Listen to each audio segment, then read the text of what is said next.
ടെലിവിഷനും തലശ്ശേരി അതിരൂപതയും സംയുക്തമായി സംഘടിപ്പിക്കുന്ന സീ കാറ്റ് എന്ന വിശ്വാസ പഠന ശിബിരത്തിലേക്ക് സ്നേഹപൂർവ്വം എല്ലാവരെയും സ്വാഗതം ചെയ്യുന്നു. ഞാൻ അതിയായി സന്തോഷിക്കുന്നു എന്ന മുഖവരിയോടുകൂടി വിശുദ്ധ ജോൺ പോൾ രണ്ടാമൻ മാർപ്പാപ്പ ലോകത്തിന് നൽകിയ വലിയ സമ്മാനമാണ് കത്തോലിക്ക സഭയുടെ മതബോധന ഗ്രന്ഥം.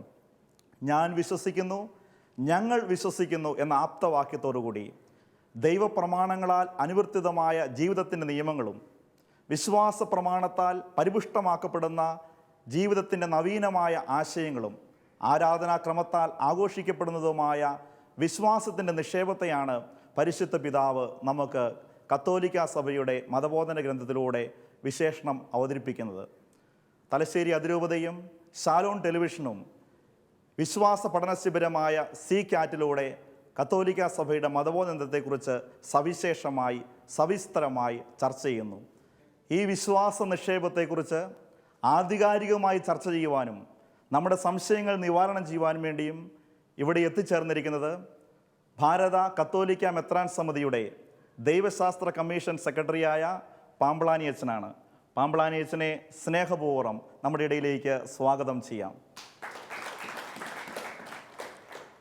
അതുപോലെ വിശ്വാസ കാര്യങ്ങളെക്കുറിച്ച് കൂടുതൽ അറിയുവാനും പുത്തൻ അറിവുകളിലൂടെ ലഭിക്കുന്ന സംശയ നിവാരണം നടത്തുവാൻ വേണ്ടിയും ഇവിടെ എത്തിച്ചേർന്നിരിക്കുന്നത് വായാട്ടോറമ്പ് ഫൊറോനയിലെ KCYM യുവജന സുഹൃത്തുക്കളാണ്. അവരെയും സ്നേഹപൂർവ്വം ഈ പരിപാടിയിലേക്ക് സ്വാഗതം ചെയ്യുന്നു.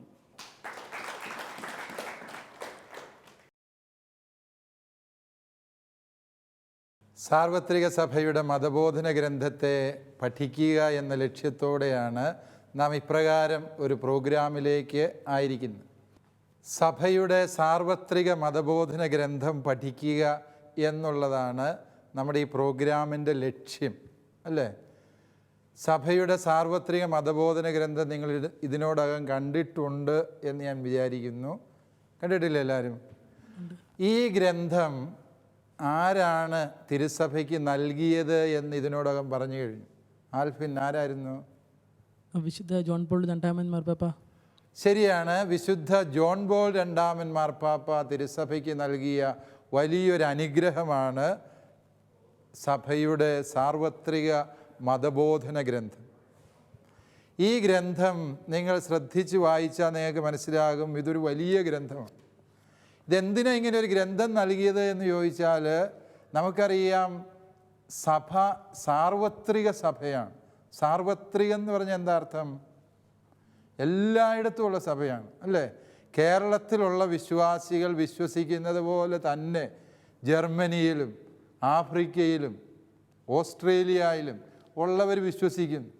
വിശ്വാസത്തിൻ്റെ ഉള്ളടക്കം സഭയിൽ എല്ലായിടത്തും ഒന്നാകയാൽ അത് ഒരുപോലെ പഠിപ്പിക്കപ്പെടണം എന്ന് മാർപ്പാപ്പ ആഗ്രഹിച്ചു. അതിൻ്റെ ഫലമായിട്ടാണ് ഇപ്രകാരം ഒരു മതബോധന ഗ്രന്ഥം നമുക്ക് നൽകപ്പെട്ടത് എന്ന് തിരിച്ചറിയണം.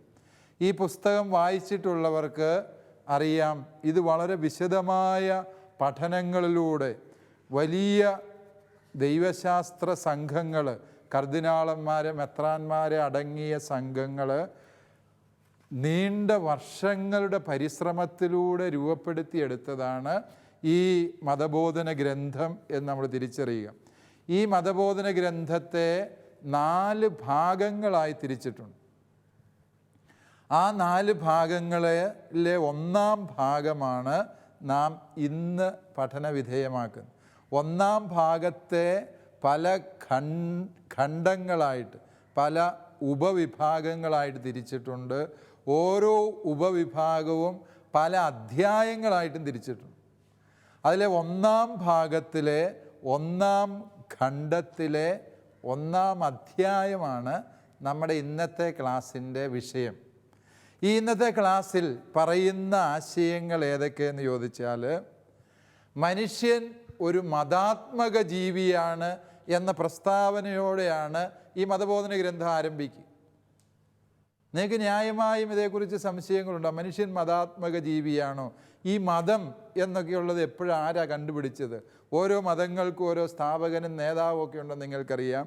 മതബോധന ഗ്രന്ഥം പറയുന്നു മനുഷ്യൻ അടിസ്ഥാനപരമായൊരു മതാത്മക ജീവിയാണ്. എന്ന് പറയുമ്പോൾ ഉദ്ദേശിക്കുക മതം എന്നതിലൂടെ ഇവിടെ വിവക്ഷിക്കുന്നത് ഏതൊരു മനുഷ്യനിലും സഹജമായിട്ടുള്ള ദൈവാവബോധമാണ്. മനുഷ്യൻ ദൈവത്തിൽ നിന്ന് വന്നു, അവൻ ദൈവത്തിങ്കലേക്ക് തിരികെ പോകേണ്ടവനാണ്. ദൈവത്തിൽ നിന്ന് വന്ന് ദൈവത്തിൽ എത്തിച്ചേരേണ്ടവനായതിനാൽ ഓരോ മനുഷ്യൻ്റെയും ഉള്ളിൻ്റെ ഉള്ളിൽ ഒരു മതവിശ്വാസം അല്ലെ ഒരു ദൈവാവബോധം. പ്രത്യക്ഷത്തിൽ ചിലർ സാഹചര്യങ്ങൾ കൊണ്ടാകാം, രാഷ്ട്രീയ പ്രസ്ഥാനങ്ങളുടെ പ്രത്യയശാസ്ത്രങ്ങളുടെ സ്വാധീനം മൂലമാകാം, ചിലരൊക്കെ നിരീശ്വരവാദികളാണെന്ന് അവകാശപ്പെടുന്നുണ്ട്. മതബോധന ഗ്രന്ഥം പറയുന്നത് മനുഷ്യന് അടിസ്ഥാനപരമായൊരു ദൈവാവബോധമുണ്ട്. അതുകൊണ്ടാണ് ചില നിരീശ്വരവാദികളൊക്കെ നിങ്ങൾ ഈ അടുത്ത കാലത്തുണ്ടായ പല വിവാദങ്ങളും ശ്രദ്ധിച്ചിട്ടുണ്ട്. നിരീശ്വരവാദം പ്രഖ്യാപിത നിലപാടായി സ്വീകരിച്ചിട്ടുള്ള പല വ്യക്തികളും തങ്ങളുടെ മരണത്തോട് അടുത്ത സമയങ്ങളിൽ ദൈവവിശ്വാസം ഏറ്റുപറഞ്ഞ് മരിച്ചതായിട്ട് ഒക്കെ നിങ്ങൾ പത്രങ്ങളിൽ വായിച്ചിട്ടുണ്ട്, ഇല്ലയോ? അതുമായി ബന്ധപ്പെട്ട വിവാദങ്ങളിലേക്കൊന്നും കിടക്കാൻ ഞാൻ ഉദ്ദേശിക്കുന്നില്ല, അത് നമ്മുടെ വിഷയമല്ല. മറിച്ച് അതൊരു സൂചനയാണ് ഏതൊരു മനുഷ്യൻ്റെയും ഉള്ളിൽ സമാനമായ ഒരു ദൈവാവബോധമുണ്ട് എന്ന സത്യം. ഈ ദൈവാവബോധം ഓരോ വ്യക്തിയിലും ദൈവം നൽകിയിട്ടുണ്ട്. അത് സാഹചര്യങ്ങളിലൂടെ മനുഷ്യനതിനെ വളർത്താം, അതിനെ അവഗണിച്ച് ഉപേക്ഷിക്കാം. അതനുസരിച്ച് ഒരു വ്യക്തിയുടെ ദൈവാവബോധത്തിൽ ഏറ്റക്കുറച്ചിലുകൾ ഉണ്ടാകുന്നു എന്നുള്ളത് വസ്തുതാപരമാണെന്ന് ഈ മതബോധന ഗ്രന്ഥം സമർത്ഥിക്കുന്നു. അപ്പോൾ ഒന്നാമത്തെ ആശയം എന്താണ് ഈ മതബോധന ഗ്രന്ഥം പഠിപ്പിക്കുക? മനുഷ്യനിൽ അടിസ്ഥാനപരമായി ഒരു ദൈവാവബോധമുണ്ട്. അത്ര നിങ്ങൾക്ക് മനസ്സിലാകുന്നു അല്ലേ? അതേക്കുറിച്ച് നിങ്ങൾക്ക് സംശയങ്ങളുണ്ടാകാൻ സാധ്യതയുള്ളൊരു വിഷയമാണ്. അതേക്കുറിച്ച് നിങ്ങൾക്ക് തീർച്ചയായും ചോദ്യങ്ങൾ ചോദിക്കാൻ അവസരം തരുന്നതാണ്.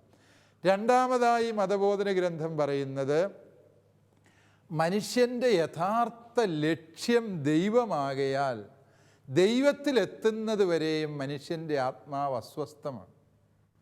ലോകത്ത് അസമാധാനവും അസ്വസ്ഥതയും ഉണ്ടാകുന്നതിൻ്റെ കാരണം എന്ത് എന്ന് ചോദിച്ചാൽ മനുഷ്യൻ അവൻ്റെ ലക്ഷ്യം മറന്ന് ജീവിക്കുന്നുണ്ട്. നിങ്ങൾക്ക് ആലോചിച്ചാൽ മനസ്സിലാകും. നിങ്ങളൊരു നിശ്ചിത സ്ഥലത്തേക്ക് പോകാൻ വേണ്ടി യാത്ര പുറപ്പെട്ടു, നിങ്ങൾക്ക് വഴി തെറ്റിപ്പോയി. ശരിയായ വഴിയിലെത്തുന്നത് വരെയും നിങ്ങൾ അസ്വസ്ഥമാണ് അല്ലേ? ആരോടെങ്കിലുമൊക്കെ ചോദിക്കും ഇന്ന സ്ഥലത്തേക്ക് പോകാനുള്ള വഴി എന്താ, എങ്ങനെയാണ് അവിടെ എത്തിച്ചേരുക. അത് രാത്രിയായി ആരോടും ചോദിക്കാനൂടെ ഇല്ലാണ്ട് വന്നു കഴിഞ്ഞാൽ നമ്മൾ കൂടുതൽ അസ്വസ്ഥരാകും അല്ലേ? മതബോധന ഗ്രന്ഥം പറയുന്നൊരു സത്യം ഇതാണ്: മനുഷ്യൻ അവൻ്റെ ലക്ഷ്യത്തിലേക്ക് ശരിയായ മാർഗത്തിലൂടെ സഞ്ചരിച്ചു തുടങ്ങുമ്പോഴാണ് ഒരു മനുഷ്യ വ്യക്തിയുടെ മനസ്സിൽ സ്വസ്ഥത, സമാധാനം ഉണ്ടാകും. വിശുദ്ധ അഗസ്തീനോസിനെ ഉദ്ധരിച്ചുകൊണ്ടാണ് പറയുക.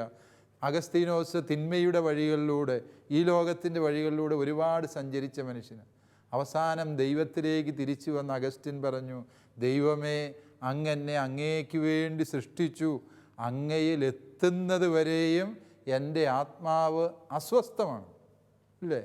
അതായത് ദൈവത്തിൽ നിന്നകന്നതാണ് ആധുനിക യുഗത്തിൻ്റെ അസമാധാനത്തിന് കാരണം. അത് പൊതുവായി മാത്രമല്ല, ഏതൊരു മനുഷ്യ വ്യക്തിയെ സംബന്ധിച്ചും ഇത് ശരിയാണ്. ആരാണ് അസ്വസ്ഥനായ മനുഷ്യൻ എന്ന് ചോദിച്ചാൽ ദൈവത്തെ അറിയാത്തവൻ, ദൈവത്തിൽ നിന്ന് അകന്നവൻ, എന്ന് പറഞ്ഞാൽ സ്വന്തം ലക്ഷ്യം മറന്നവൻ എന്ന ഒരു വിശാലമായ ചക്രവാളത്തിലാണ് മനുഷ്യൻ്റെ സമാധാനത്തെ ഈ മതബോധന ഗ്രന്ഥം പ്രതിഷ്ഠിക്കും. അപ്പോൾ രണ്ടാമത്തെ ആശയം എന്താണ്? മനുഷ്യൻ ദൈവത്തിൽ എത്തിച്ചേരേണ്ടവനാകയാൽ അവൻ്റെ ലക്ഷ്യത്തിൽ നിന്ന് അവൻ അകന്നാൽ മനുഷ്യന് അസമാധാനം, അസ്വസ്ഥതയുണ്ട്.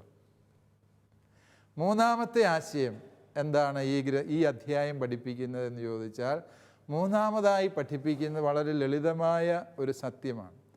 നമ്മൾ ദൈവമുണ്ടെന്ന് എങ്ങനെ അറിയുക? ദൈവം ഉണ്ടെന്ന് ആരും നമ്മളോട് കാര്യം ശരിയാ, നിങ്ങൾ യുവജനങ്ങൾ ദൈവം ഉണ്ടെന്ന് എങ്ങനെയാണ് ഇതുവരെ അറിഞ്ഞിട്ടുള്ളത്? ആർക്കെങ്കിലും ഒരാൾക്ക് ഉത്തരം പറയാം. ദൈവം ഉണ്ട് എന്ന് നിങ്ങൾ എങ്ങനെയാണ് ആദ്യമായി അറിഞ്ഞത്? എന്തായിരിക്കും? മാതാപിതാക്കളിലൂടെ. ആ മാതാപിതാക്കളിലൂടെ നമ്മൾ അറിഞ്ഞു, അത് ശരിയാണ്. മാതാപിതാക്കളിലൂടെ അറിഞ്ഞു, വേദപാഠ ക്ലാസ്സിൽ പോയിരുന്ന് പഠിച്ചു, നമ്മുടെ ഗുരുജനങ്ങളിലൂടെ നമ്മൾ ദൈവത്തെക്കുറിച്ച് അറിഞ്ഞു, ദൈവം ഉണ്ടെന്നറിയാം. ഇവരാരും പറഞ്ഞു തന്നില്ലെങ്കിൽ ദൈവത്തെക്കുറിച്ച് അറിയാൻ വഴിയുണ്ടോ? ഇതാണ് മതബോധന ഗ്രന്ഥം ചർച്ച ചെയ്യുന്ന വിഷയം. ഉണ്ട് എന്നാണ് പറയുന്നത്. അതായത് ഒന്ന് ഞാൻ നേരത്തെ പറഞ്ഞത് തന്നെയാണ്, നമ്മുടെ ഓരോരുത്തരുടെയും ഉള്ളിൽ ഒരു ദൈവ സാന്നിധ്യമുണ്ട്. അതാണ് ഈ മനസാക്ഷി എന്ന് പറയും. മനസാക്ഷി, മനുഷ്യൻ്റെ ഉള്ളിലെ ദൈവസ്വരമാണ് മനസാക്ഷി. ആ അവബോധമുള്ളത് കൊണ്ട് ദൈവത്തെ അറിയാൻ പറ്റും. രണ്ടാമത് വളരെ പ്രസിദ്ധമായ ഒരു വാദം ഇവിടെ ഉന്നയിക്കുന്നുണ്ട്. റോമാലേഖനത്തിൽ പൗലോസ് അപ്പസ്തോലൻ 1-ാം അധ്യായത്തിൽ പറയുന്ന വാദം അത് എന്താണ്? ഈ സൃഷ്ടപ്രപഞ്ചത്തെ നോക്കിയാൽ ദൈവം ഉണ്ട് എന്ന് മനസ്സിലാകും. കാരണം ഈ കാണുന്നതെല്ലാം ഒരു കാരണവുമില്ലാതെ മുളച്ചു വന്നതാണ് എന്ന് ചിന്തിക്കുന്നതിനപ്പുറത്ത് ഈ സൃഷ്ടപ്രപഞ്ചത്തിൻ്റെ വ്യക്തമായ ക്രമമുണ്ട്, ഇല്ലേ?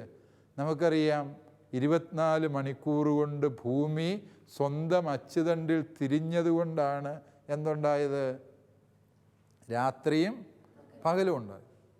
നമുക്കറിയാം, ഇല്ലേ? 365 ദിവസം കൊണ്ട് ഈ ഭൂമി സൂര്യനെ ചുറ്റുന്നത് കൊണ്ടാണ് ഋതുക്കൾ ഉണ്ടാകുന്നത് എന്ന് നമുക്കറിയാം. ഒരു വർഷം ഉണ്ടാകുന്നത് എന്ന് നാം അറിയും. അതായത് എന്താണ് ഇതിൻ്റെയൊക്കെ അർത്ഥം? ശാസ്ത്രം തന്നെ പറയുന്നുണ്ട്, ഈ ഭൂമി സൂര്യനിൽ നിന്ന് ഇപ്പോഴുള്ളതിനേക്കാളും കൂടുതൽ അകലത്തിലായിരുന്നുവെങ്കിൽ എന്ത് സംഭവിക്കും? ഈ ഭൂമിയിലെ അന്തരീക്ഷ ഊഷ്മാവ് -100 ഡിഗ്രിയൊക്കെ ആയിരിക്കും. ഇവിടെ മനുഷ്യവാസം സാധ്യമാണോ? അല്ല. ഇപ്പോഴുള്ളതിനേക്കാളും കുറച്ചുകൂടി അടുത്താണ് ഈ ഭൂമി സൂര്യനെ ഭ്രമണം ചെയ്തിരുന്നത് എങ്കിൽ ഇവിടുത്തെ ഊഷ്മാവ് 100 ഡിഗ്രി സെൽഷ്യസ് ആയിരിക്കും. ആ ചൂടി മനുഷ്യൻ ജീവിക്കുമോ? ഇല്ല. അപ്പോൾ നമ്മൾ ആലോചിച്ചാൽ മനസ്സിലാകും, ഈ ഭൂമിയെ സൃഷ്ടിച്ചപ്പോൾ മാത്രമല്ല അതിൻ്റെ ഓരോ ദിനത്തിലെയും ഭ്രമണത്തെ പോലും നിയന്ത്രിക്കുന്ന ഒരു സത്യമുണ്ട്, ഇല്ലേ?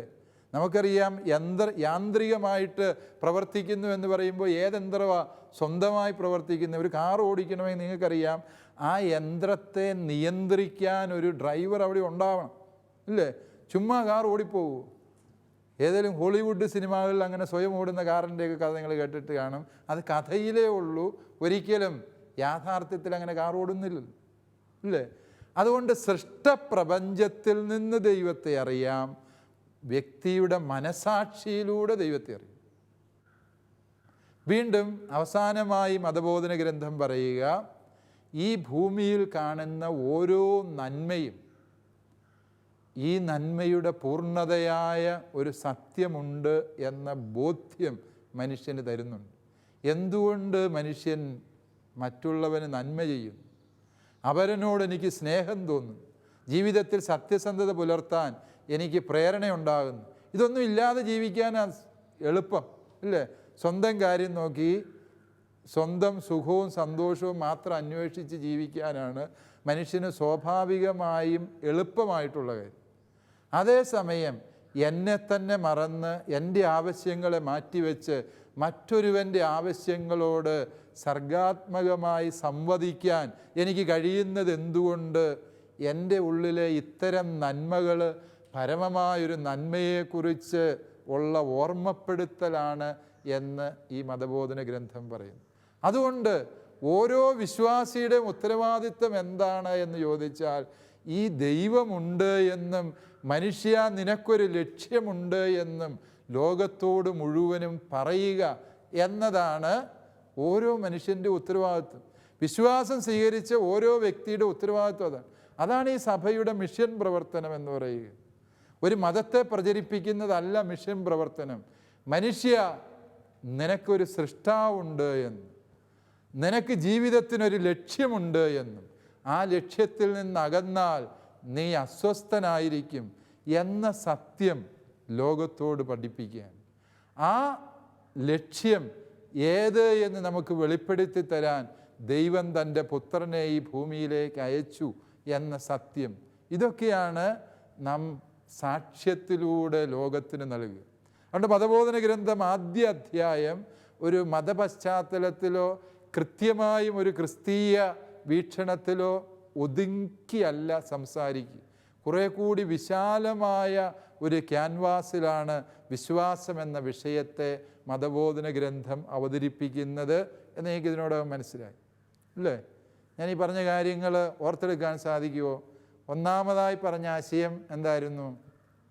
മനുഷ്യൻ ഒരു മതാത്മക ജീവിയാണ്, അവനൊരു ദൈവാവബോധമുണ്ട്. ഇതാണ് നമ്മൾ പറയുന്നത്. രണ്ടാമത് പറഞ്ഞ മനുഷ്യൻ്റെ സന്തോഷത്തെക്കുറിച്ചാണ്. മനുഷ്യൻ എപ്പോഴാണ് സന്തുഷ്ടനാവുക? ദൈവത്തിലെത്തിച്ചേരും. ദൈവത്തിൻ്റെ വഴിയിലാണെങ്കിലേ മനുഷ്യന് സ്വസ്ഥതയുള്ളൂ.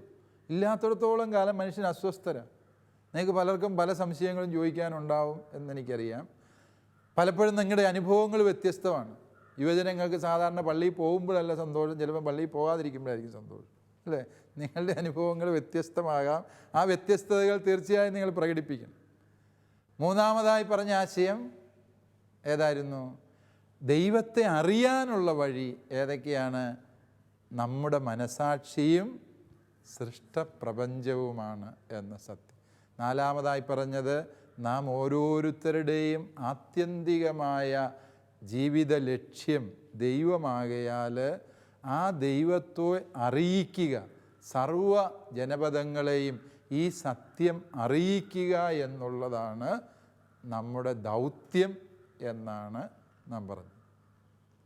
ഈ ആശയങ്ങളുടെ വെളിച്ചത്തിൽ നിങ്ങൾക്ക് ആലോചിക്കാം, തീർച്ചയായും ഇത് സഭ പഠിപ്പിച്ചു എന്നതുകൊണ്ട് മാത്രം അല്ല നമ്മൾ സ്വീകരിക്കുക. നിങ്ങൾക്ക് തന്നെ വ്യക്തിപരമായി ഇതിനെ ബോധ്യപ്പെട്ടെങ്കിൽ മാത്രമേ നിങ്ങൾ യുവജനങ്ങൾ ഒരു കാര്യം സ്വീകരിക്കൂ അല്ലേ? ഇനി ഇതേക്കുറിച്ച് നിങ്ങൾക്ക് കൂടി ആലോചിക്കാം, നിങ്ങളുടെ സംശയങ്ങൾ നിങ്ങൾക്ക് ഉന്നയിക്കാം. അതിൻ്റെ വെളിച്ചത്തിൽ ഈ ക്ലാസ് തുടർന്ന് നമുക്ക് മുമ്പോട്ട് കൊണ്ടുപോകും.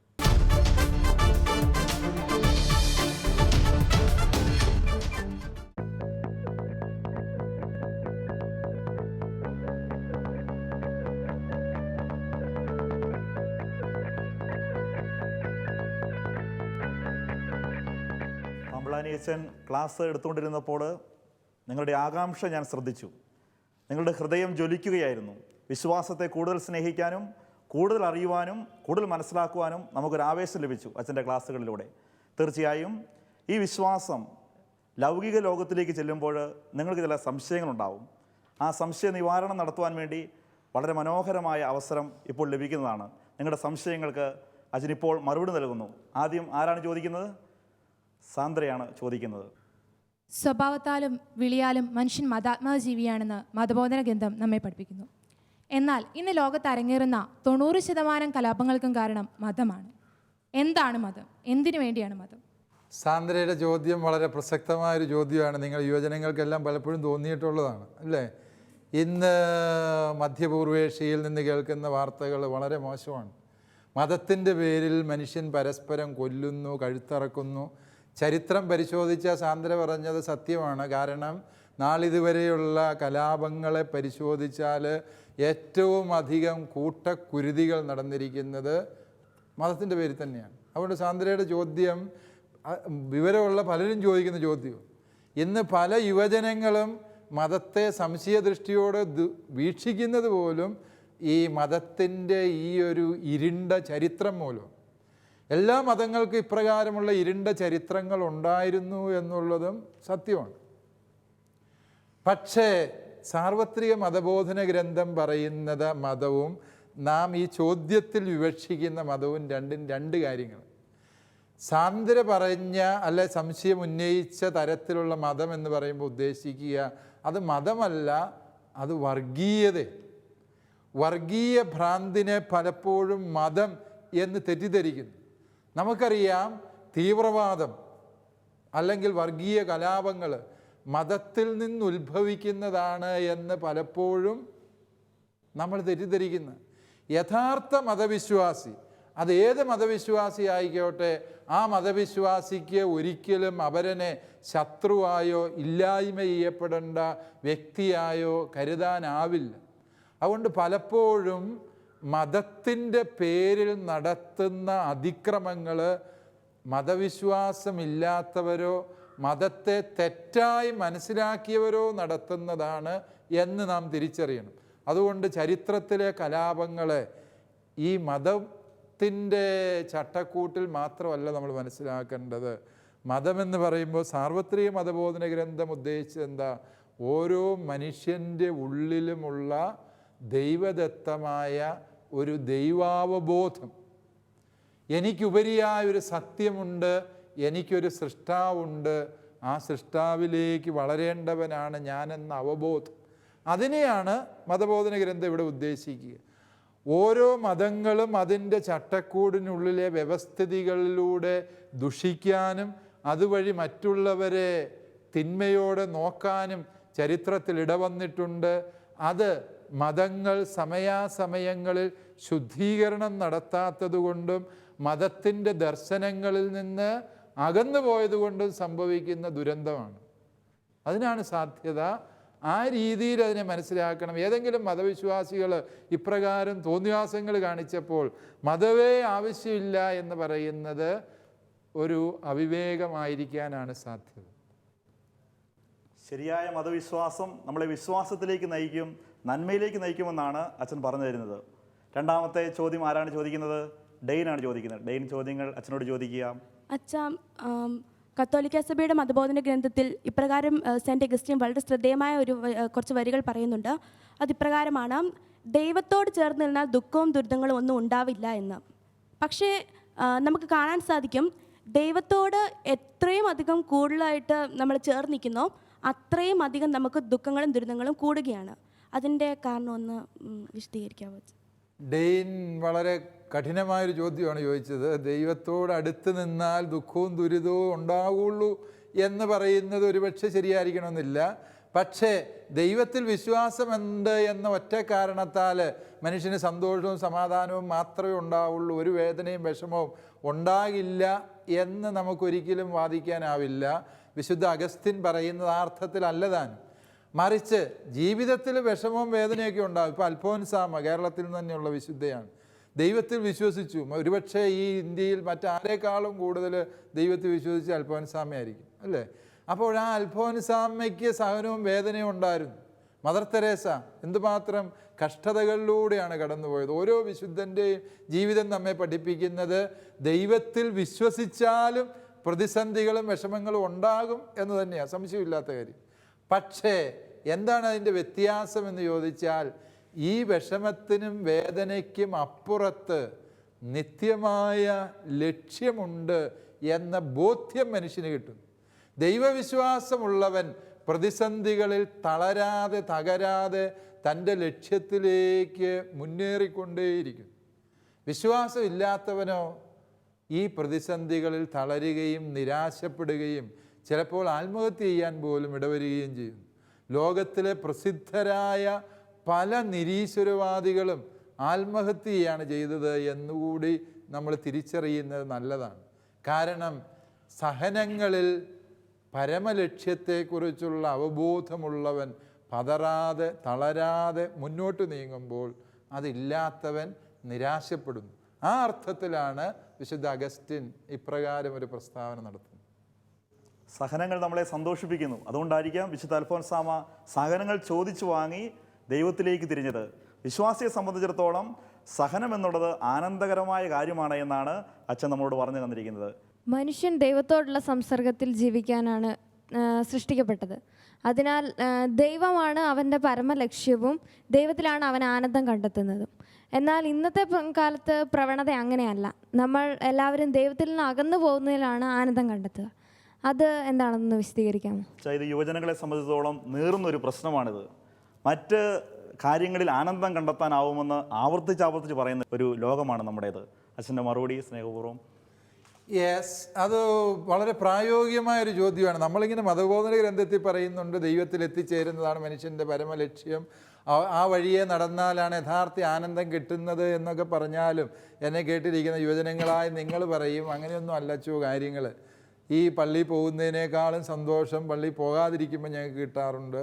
അതല്ല എങ്കിൽ പള്ളിയിലച്ചന്മാർ പറയുന്ന പുണ്യവും പറഞ്ഞുകൊണ്ട് നടക്കുന്നതിനേക്കാളും ജീവിതത്തെ കുറേ കൂടി ലാഘവത്തോടെ സമീപിക്കാൻ കഴിയുന്നത് മറ്റ് പല വഴികളിലൂടെയും സഞ്ചരിക്കുമ്പോഴാണ് എന്നൊക്കെ ഈ യൗവനത്തിൽ തോന്നാം. അതൊരു വസ്തുതാപരമായ ചോദ്യം തന്നെയാണ് ആൻമരിയ ഇവിടെ ഉന്നയിച്ചിരിക്കുന്നത്. വാസ്തവത്തിൽ നമ്മളിതിനെ എങ്ങനെയാണ് മനസ്സിലാക്കേണ്ടത് എന്ന് ചോദിച്ചാൽ, തീർച്ചയായും സന്തോഷം ദൈവത്തിൻ്റെ വഴിയിൽ മാത്രമേ ഉള്ളൂ എന്ന് നാം തെറ്റിദ്ധരിക്കരുത്. ഏതൊരു തിന്മയ്ക്കും മനുഷ്യനെ സന്തോഷിപ്പിക്കാൻ കഴിയും. തിന്മയുടെ ഏറ്റവും വലിയ പ്രലോഭനം തന്നെ എന്താണ്? തിന്മ മനുഷ്യനെ സന്തോഷിപ്പിക്കുന്നു എന്നതാണ്. ആദ്യത്തെ പഴം ചൂണ്ടിക്കാണിച്ച് പിശാച് ഹൗവായെ പ്രലോഭിപ്പിച്ചപ്പോൾ ഹൗവ പഴത്തേലേക്ക് നോക്കി പറഞ്ഞത് എന്താണ്? ആ പഴം ആസ്വാദ്യം, കണ്ണിന് കൗതുകകരം, അറിവേകാൻ കഴിയുന്നത്, അഭികാമ്യം എന്ന് പറയുന്നു അല്ലേ? അപ്പോൾ തിന്മയ്ക്ക് സന്തോഷം തരാൻ കഴിവുണ്ട് എന്ന കാര്യം സത്യമാണ്. പക്ഷേ വ്യത്യാസം എന്താ? തിന്മയുടെ സന്തോഷം തിന്മ ചെയ്തതോടെ അവസാനിക്കുന്നു. പിന്നീട് നിരാശയായി, ദുഃഖമായി. ഒരു മദ്യപാനി മദ്യത്തിലെ സന്തോഷം തേടിപ്പോയി, പക്ഷെ അവൻ്റെ ജീവിതം കൈവിട്ടു പോകുന്നു നമുക്കറിയാം. ദാമ്പത്യ വിശ്വസ്തയോടെ ജീവിക്കുന്ന ദമ്പതികൾ, അതിന് ത്യാഗമുണ്ട്. പക്ഷെ ആ ത്യാഗത്തോടെ അവർ തങ്ങളുടെ വിവാഹത്തിൻ്റെ വിശ്വസ്തത പുലർത്തുമ്പോൾ അവരുടെ ജീവിതം പരമമായ സന്തോഷത്തിലേക്ക് നയിക്കും. അപ്പോൾ നമ്മൾ വ്യത്യാസപ്പെടുത്തേണ്ടത് നൈമിഷികമായ സുഖങ്ങളും സന്തോഷങ്ങളും ജീവിതത്തിൻ്റെ പരമമായ സന്തോഷവും തമ്മിലാണ്. അപ്രകാരം വേർതിരിക്കുമ്പോൾ നമുക്ക് മനസ്സിലാകും ഈ മനുഷ്യൻ്റെ ലക്ഷ്യം, അതിനോട് ബന്ധപ്പെട്ട ജീവിത മൂല്യങ്ങളാണ് പരമമായ സന്തോഷം തരാൻ പര്യാപ്തമായിട്ടുള്ളത് എന്ന് നമുക്ക് തിരിച്ചറിയാൻ സാധിക്കും. ഒത്തിരിയേറെ സംശയങ്ങൾ നിങ്ങൾക്ക് ചോദിക്കാനുണ്ട് എന്ന് മനസ്സിലായി. പ്രിയപ്പെട്ട അച്ഛ, ഈ എപ്പിസോഡ് വൈൻഡപ്പ് ചെയ്യാൻ സമയമായിരിക്കുന്നു. ഇതേ വിഷയത്തിൽ അടുത്ത എപ്പിസോഡിന് വേണ്ടി നമുക്ക് കാത്തിരിക്കാം. എല്ലാവർക്കും സ്നേഹപൂർവ്വം നന്ദി പറയുന്നു.